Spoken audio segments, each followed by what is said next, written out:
Good morning, bear with me. Just a couple of techie issues this end.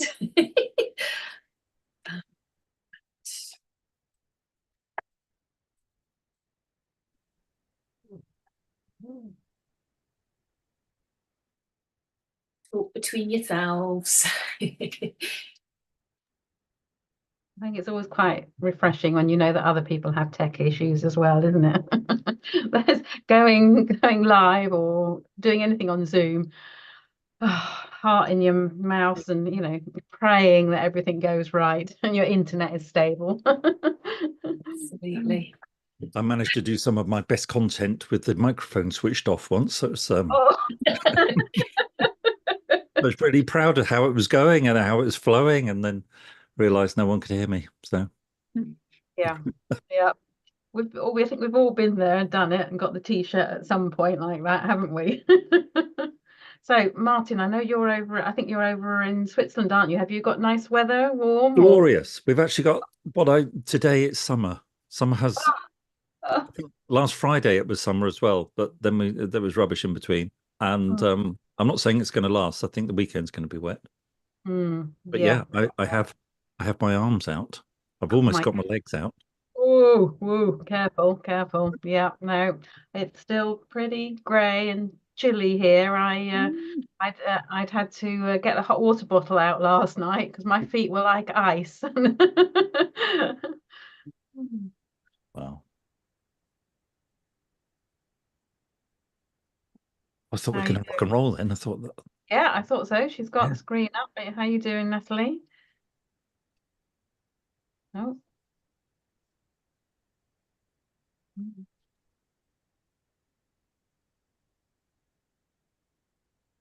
So does everybody do regular blogging? I do, but hoping to learn. Natalie helped me enormously from a previous. I had my website all built by somebody else, and I said I need to do a blog. She said, "Yeah, you need to do a blog." So actually had a web page with the word blog written at the top. She said, "There you go, fill that." And then Natalie and I had a discussion. She said, "No, it doesn't work like that, Martin. There's a bit more to it." So yeah, it's a fascinating journey, but I think regularity is the thing.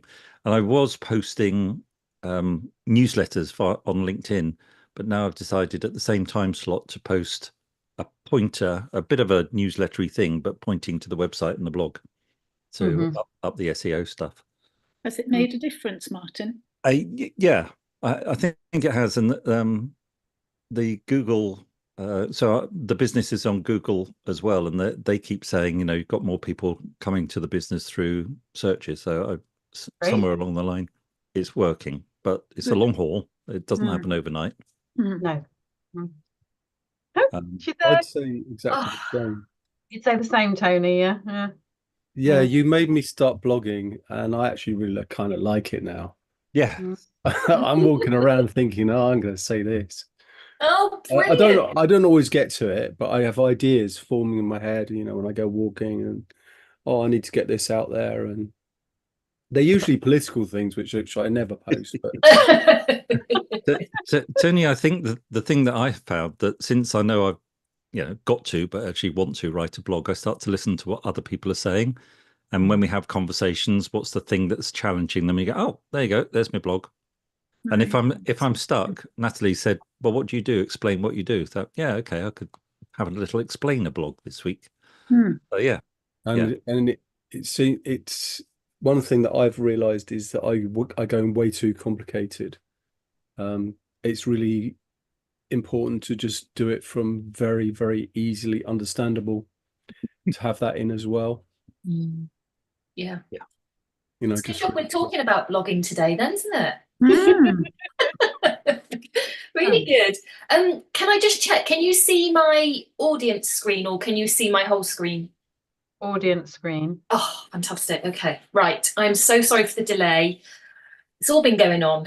Websites going down and our server, and not your website, Martin, don't worry. But it's okay because I got Rob and Rob is on it straight away. So that's what it's all about. Anyway, So tech issues aside, lovely to see you all. And we, as I said, we're talking about blogging for business today. And one of my favourite topics to deliver, and one that definitely gets quite a lot of interest whenever I do this. So first of all, we are going to haven't updated that second bit, never mind. We're going to be talking about blogging. We are going to be talking about how to do it, the benefits of doing it, and also some other bits and bobs, and then Q&A, and ask me your questions. I think everybody here has been before, so I'll keep my chat about me brief. But basically, I know about tech, I know about content, and I know about the kind of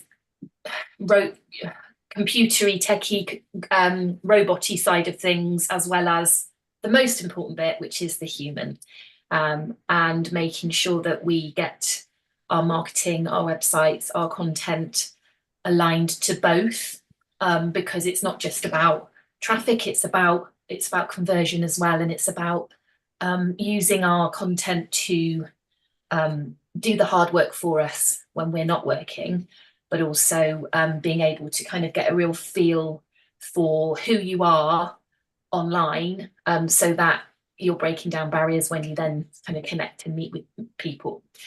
I think, mentioned this last time, that my favourite module at university was human computer interaction, and I find it really ironic that I've ended up doing what I'm doing. So I'm clearly in the right place. Okay, so very briefly, sometimes it needs explaining. There's some content on your website that is, once it's set up, doesn't really need to change very much. Might be that you, obviously the keywords are very important in the sense of finding the right keywords and the intent behind the keywords. So what I mean by that is not every keyword is equal. So somebody might be researching and looking to answer a question. We would call that informational. Whereas if somebody was a bit more ready to work with somebody and needing a solution, that's what we call transactional. So the intent behind the keyword actually then guides us as to the type of content we're creating. So with the website, where we've got, like, as I say, static content or our products, our services, once they're set up, pretty much we wouldn't really need to change them very much, because they are the transactional pages that will hopefully lead to that next step. But with blog content, because that is informational, somebody isn't looking for that pick up the phone and get the solution. They're still at the research phase. They might not even realise that they need your help. And that's the beauty of blogging, is that it's a much softer approach. And once you set up your blogs and have a plan and have identified the right keywords, once that starts bedding in, which takes time, but once that starts bedding in, that can serve you for a really long time in your business. It's sort of evergreen content, and tend to find that some topics will be a real winner. winner chicken dinner. Other topics might bomb a little bit, but that's all part of it, is that sort of testing. So there's definitely blogs on my website that get more interaction because I've clearly hit the sweet spot. And yeah, so that's the beauty of it. So I was delivering an event online, or I was a guest, and somebody said to me, "Oh, blogging, is that still a thing?" And this wasn't that long ago, and I was like, "Yeah, very much so. Absolutely, it's a thing." So, in fact, if anything, it's evolved. And the other day, if you're on my email list, I sent out an email about, is SEO dead? Is SEO still relevant? Did anybody see that blog? Yeah. Yeah. Okay. So what's great is that everything that's happening at the moment with the changes in Google completely backs up what I've been saying and teaching for this time, which is that content is exactly what you need and need to be focusing on with your websites, and that blogging is very much a part of that strategy and opportunity. So I'll give you the link to that blog if you haven't seen it. But yeah, content is still very much king, and obviously blogging is content. So why blog? There's so many reasons. But firstly, it boosts search engine optimization. So any new blog you create is a new page on your website. So you are building your bank of content, and that is only a good thing because you're increasing your potential visibility. It also drives traffic drives traffic to your website. So I talk about destination websites. So whether it's social media or your email or wherever they're coming from, it's you online. It's the next best thing to you, but it's your website that you have control over online. And when you're creating new content in the form of blogs, what you're signaling to search engines is that you are very much open for business, you are very much active, and that in itself also boosts visibility, rankings. You know, it's got a knock-on effect, really. Helps with visibility and rankings. Number 3. Number 4, it establishes you as the authority in your niche. What's great about blogging is that it's long form content, so you can go deep on a subject, and in fact that's what search engines want. They want you to go deep, not wide. So each blog would be very focused on one particular point and one particular keyword, even though you can also use multiple keywords within your blogs and you can get results from that. But you need one main reason and point to your blog, otherwise you're starting to go too broad. And what this is doing is it's really demonstrating your authority and your knowledge. And if your competitors aren't doing that, then this is a great tactic to be doing to establish your authority. It also enhances customer engagement. Your audience wants to hear from you. You can set your blogs up that you can get engagement on them. So if you were talking about something in social media around an element of a blog you've written and you drive them to that blog, then potentially they might want to leave a comment or whatever. And that's only a good thing. It also builds your brand and it builds your online authority. So your brand is obviously important because you are the brand, and again it's the visual, it's the online representation of you, but also your online authority is where you have Google kind of measures you against other similar businesses, and if your authority is higher than them, you're going to get a bit of a boost for that. It's a bit of a long one, that, but we can talk about it in a bit. Also, it's the back doorway into your website. So somebody might come across a blog that's answering a question that is being really helpful, and it's not a hard seller blog. It's a very much a giving away your knowledge, giving away, really being helpful and lots of value. But then as you kind of go through it, you might be signposting to external blogs to back up what you're saying, but you might also be signposting to internal blogs to keep them on your website, or potentially a way of driving them, getting them to take that next step. So if that's, you know, downloading something and getting onto your email list. And it's a great way of building your email list, and then from there you would you would nurture them. It also eases your weekly marketing tasks. I think I've said this before and I'll say it again. I don't like social media. I do it reluctantly for my business. Does that make me lazy, or does it make me am I just being smarter with my time? I'd like to think it's the latter, or maybe there is a little bit of laziness there. But you know, there's where we're putting our time is so important. So if we're taking our blogs and we're creating really decent content and putting time into that, then slicing and dicing and using that into our socials is so much easier, because we're not having to reinvent the wheel. So think of the blog as the meal, and the social posts as the snacks. So then you're easing your ongoing marketing, and you're still building up that bank of fantastic content that is going to serve you well. Okay, so how do we do it? Well, first of all, we need to understand our audience. We need to meet them where they're at and really think about what they're struggling with, what they're desiring. And that kind of process means that, and like Martin said, you know, listening to what people are saying and not assuming, because we know what assuming does.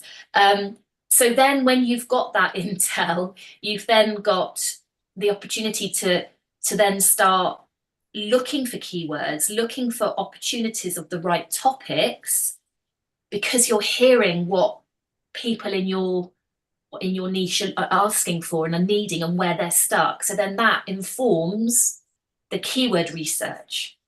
So we're not just plucking ideas out of the air for the sake of it. Sometimes we do need to create an article from the heart or something to reinforce what we're doing. But really, for organic traffic to come to our sites, we want to be aligning the blog and the topics with what people are looking for, because that kind of makes sense. We obviously then need to create the blog. We need to make sure that it answers those questions. It's engaging. It's not dry and walls of text. There's a certain way of structuring a blog and making it easy. People don't read word for word necessarily. People will scan read stuff online. So it's using that intel and making it easier for the person reading it to maybe scan through, or they might go back, they might read sort of the headings or the bullets, and then they might go back and want to read more of it. So there is a way of doing it. And then obviously you need to get it onto your website. If you don't have a website, you could set up a blog separately, but it definitely needs to sort of sit somewhere. Okay, so let me tell you about Lisa. Lisa found me through organic search, which I think is an important point because that's what I go on about.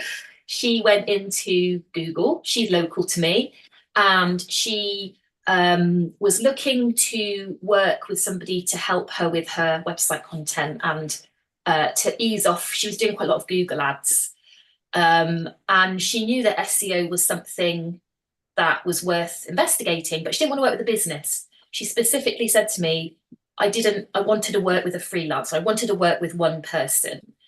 And she found me, which was great, because that's exactly what I was able to help her with. Now, she didn't necessarily come to me saying, I want to blog. In fact, if anything, she sort of went, oh, no, I can't do that. And I said, yeah, you can.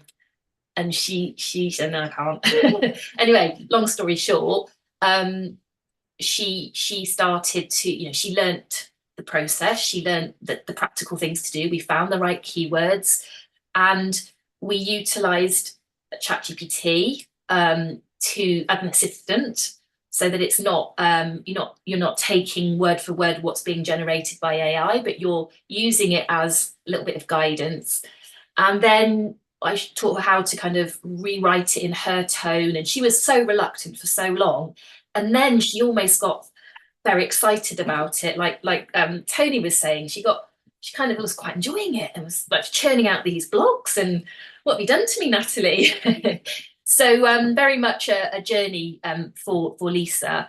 And one of her, I was saying earlier about you'll find that certain topics really hit the mark. Well, one of her articles went straight to #1 on Google. And I think it bumped around a little bit, but she gets loads of traffic to her website from this one blog. So let me show you. So it was the blog was "My anxiety is through the roof," and she because when we'd identified that topic and that keyword, we'd identified that that was actually going to be quite an easier win because there wasn't as much competition with that particular keyword. And so that's the beauty of, the process of finding keywords and then seeing what kind of happens from there. We worked together for 6 months, and the thing that's really hard is that I don't necessarily, because I'm not here working on your sales. I don't sell for you. That's the bit you have to do. So it's quite often people won't necessarily tell me the results they've had, or they'll get a result, but they won't really think it's actually a result that I need to know about. So that's why I need to do more case studies, and I need to show more about the stats and what happens when you work with me and when you start doing content marketing the right way. Because visibility and click-throughs and all of that, that's the stuff I can measure. Whether or not that's then been converted into a sale, I can't really measure. However, because we were working one-to-one, Lisa got 4 hot inquiries that turned into sales, and at the point of us not working together, that's what she'd made. So her investment had paid off, and then she kind of graduated and off she went, and she's been blogging ever since. So I just wanted to share that, but I also wanted to tell you about Dawn.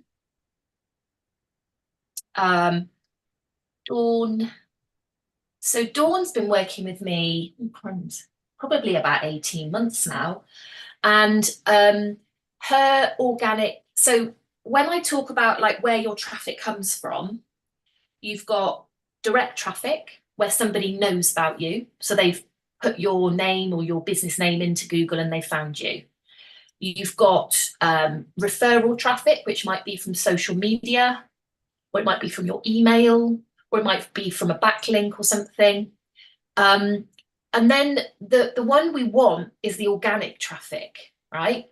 And if your top performing channel or source is organic, then that is where we want to be, because that means your content is doing the hard work for you, because people are going in to Google, putting in what they're struggling with, and your website is coming up. And that's where Dawn is now at. Her top performing traffic source is organic search, which is great. And it wasn't that. In fact, I probably need to do a before screenshot. The other thing to say is that that backs it up with who the top referrer is. So you can see there, Google is the top referrer. Fantastic. Then the other thing I wanted to show you was Dawn wrote a blog, and the keyword was Women's Mental Health Month. And it shot straight to #1, like Lisa's blog did. So again, we'd identified a great keyword. Everything in her website aligned.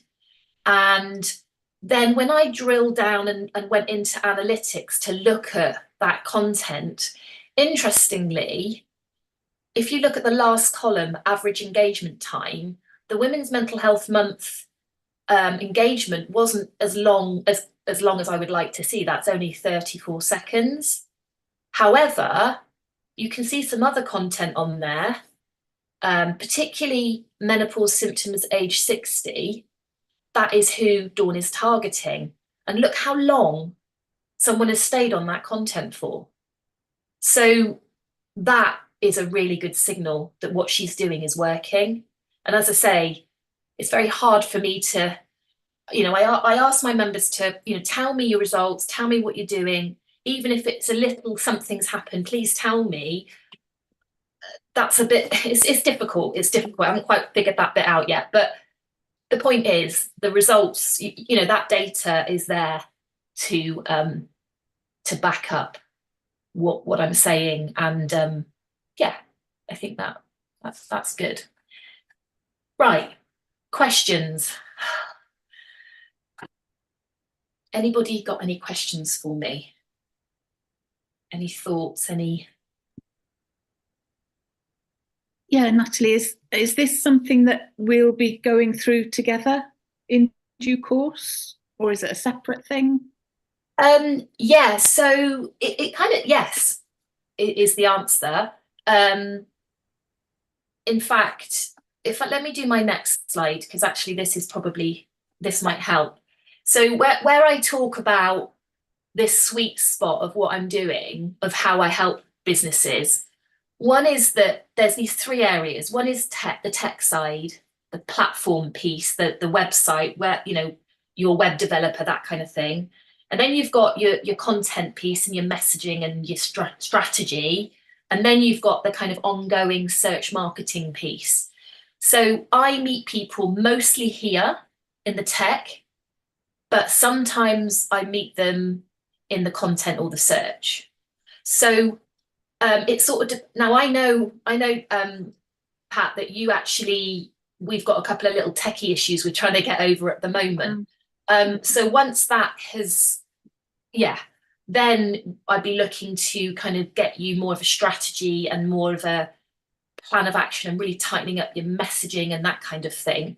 If I show you here, I've been creating my solutions around where I meet people at. So I have a website rescue or a tech rescue or whatever you want to call it service. I get my superhero cloak on and I go for it. But it's that kind of knowing the right questions I need to ask, taking that off your plate, not bothering you with that, because quite frankly it's boring, and just getting it sorted and getting it stabilized, I think, is the point. Because without that, as Martin will say, it holds you back.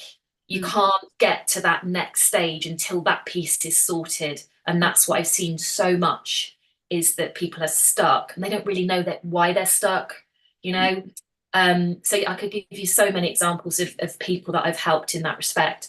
So then after that, you've got more of the strategy piece, more of the really going back a step, going deep with your messaging, who you're targeting, the problem you solve. And that's really intensive when we get right under the skin of it. And I've changed how I've been doing it. I'm doing it in a much more intensive way, because then you get that momentum and you just get your plan together and you have a goal. The goal might be to get some ads set up, or might be to just start blogging. But ultimately, without that, you're not going to get to that point. Okay. And then finally, it's the ongoing support. So in a long and convoluted way, yes, we will get there. It's just there is a bit of a journey. And yeah, does that help? Yes, perfect. Thank you. No problem. I've got two questions, please, Natalie. Yeah. Is there an optimal length to a blog? Or, you know, let's say it should be at least longer than? Oh, that's such a great question. The reality, it's one of those it depends answers. You probably knew I was going to say that. The reality is that it does depend. So depends on the intent of the keyword. It depends on the research that you do to see if you've sort of found a keyword you're liking the look of, and then you research it a bit more, you then would get more of an idea of what you're competing with, and that would then inform how long the blog should be. Okay, there isn't you wouldn't say it ought to be more than 300 words or a minimum of 500 words. It's not a simple answer. No. Oh, well, I guess, you know, why would it be? Yeah, I know, right? And then Exactly. the other one, excuse me, the other one was comments on or off. I don't have comments on my blog because you get so many bots and rubbish and all that sort of thing. And so people don't Mm. get a chance to interact with it. Mm. I don't know, you know, whether Martin or Tony or anybody else who's blogging, do they have comments on or off, or what's your thoughts? No, on, off, yeah. I mean, really, I suppose it depends on what your call to action is. What do you want them to do? If yes, it's great to get comments, if as long as they're not spammy ones, and there will be a way around that, potentially. However, if you want to get them maybe into a community, a bit like I do with Simply Visible, you know, that's what you're doing really, is you're trying to signpost them to that next step. So perhaps rather than putting comments on, it might be, you know, join my community and we can chat more about these topics. Okay, yeah, I usually have something like, you know, sign up for my newsletter, or, you know, Yeah. like that, because I don't have a community or sort of thing. So yeah, okay. No, and you might not, and again, it depends on Yeah, whether you on need your a community business. or not. Yeah. Yeah. Of course. Yeah. Okay, those are my questions. Yes, no problem. Thank you. Anybody else got any comments? Any Again, just one more. I thought of one. You said consistency. How Yeah. often? How long is a bit of string, I guess? Is it, you know, how often should you blog? You know, I mean, is there a, as long as you're consistent, you know, is, you know, once a month enough? Should it be twice a month? Should it be, you know, what should it be? Whatever is consistency for you, I guess. I mean, it's so difficult because with blogs, you are creating evergreen content. So, I mean, obviously you can always be creating more content, but it's not about creating content for the sake of creating content. It's about creating the right content and quality content. So again, it just depends. I would say that there are, what we'd identify in the strategic piece is the core things that need to be on your website and in blog. And that then it's a case of getting those pieces in place and testing them. Because what blogs do is once you start to get those results, you don't need to keep, you know, you might need to update the blog for the following year. So that blog I wrote about is SEO dead. I put 2024 in the title. Well, of course, next year I'll have to update that, but that doesn't take very long. And I might just have to look at what the current thoughts are. Like your blogs should be sort of like your cornerstone pieces. Yeah. So it isn't a case of actually you should be blogging every day. Yeah. That's okay. All right. Yeah. Okay. Yeah, exactly. That's exactly it. It is cornerstone. Yeah. Yes.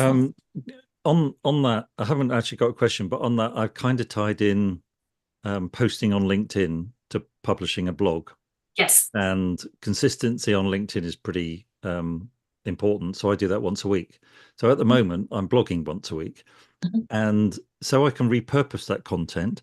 I'm kind of tying it into, I was going to hold myself to account here, to building the blogs into a book. Which will then be a free PDF book download. Yes. So yes. Each post on LinkedIn talks about the blog, which is a précis of the chapter in the book, which promotes the book for a download, and it kind of ties in like that. Whether it's going to be a 52 chapter book, I don't think so. So we'll probably be done in about 6 weeks, but we'll see how it goes. That's a really good idea. It is a really good idea. Yeah. And that is another, I'm going to add that to my benefits of blogging. You know, you're basically writing your book over a period of time, or a book or a download or a resource or whatever, because this content, I think I may have given this example last week, but I give it a lot because it's just so poignant. Karen Sutton, the widow coach, who now coaches widows, she can relate to where they are because she was there. One of her top performing pieces of content was the second year slump, and the fact that she, I remember asking her, well, why would that be why is that blog getting so much attention? And she explained, well, it's because everyone thinks you're okay and they don't worry about you so much, and so they move on. And so that is an example of a piece of content that was a blog that you could then take to the next level and create some kind of resource which you could then either monetize, or you could put into like a funnel so that you're taking their email address. So that the content told her what was related, what was so relatable. So again, it's using that data and knowing what to do next with it. So in a sense, when you're doing what Martin's suggesting, you're testing your chapters and you're seeing which chapters are really hitting the mark, and then maybe that will tell you, oh, I need to write more on that chapter, or I need to expand that chapter. And perhaps that when I've written, obviously there's ways of doing focus groups and getting a lot more intel, but yeah, you're testing it as you go along. Or people are testing it for you as you go along, and that's why content is just so powerful. And yeah, excellent. All right, well, so if you are stuck with any of the things like the tech stuff or the strategy or the sort of what do I do about promoting what I've got, then please let me know and book in a call with me and let me help you where you're at. Just going to drop a couple of links. While I do that, would you just give me a little bit of feedback in the chat about what you found to be helpful today? What's landed, what's what's been a takeaway for you? Just to give me a bit of feedback, really.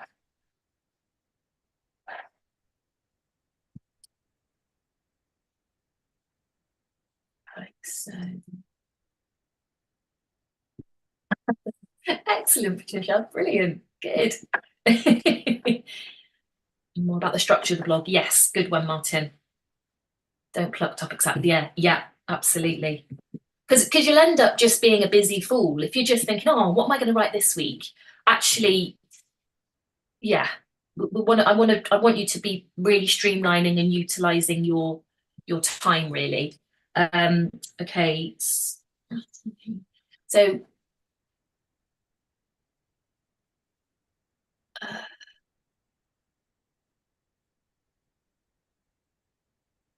if you would like to have more of an in-depth chat, then I've just dropped my link to having a call with me and helping me sort of see where you're at, where you're stuck, and what we can do about that. Tony, you've reminded me to check my GA4, which is still funky, but I'm still blogging as instructed. Good. Okay. Well, don't forget, if you need help with getting that GA4 thing stop being funky, then let me know and we can get on a session. Excellent. If there's no other comments or questions, then good. Oh, thank you very much. I hope that was. Thanks, Natalie. Good, really good stuff. Good. All right. Oh, lots of thumbs up, Martin. Excellent. All right. It's been very helpful. And now to be found in search. Yes, Martin, absolutely that. Brilliant. All right. Well, great to see you all. And you know where I am. If you need help, please reach out. All right. Take care.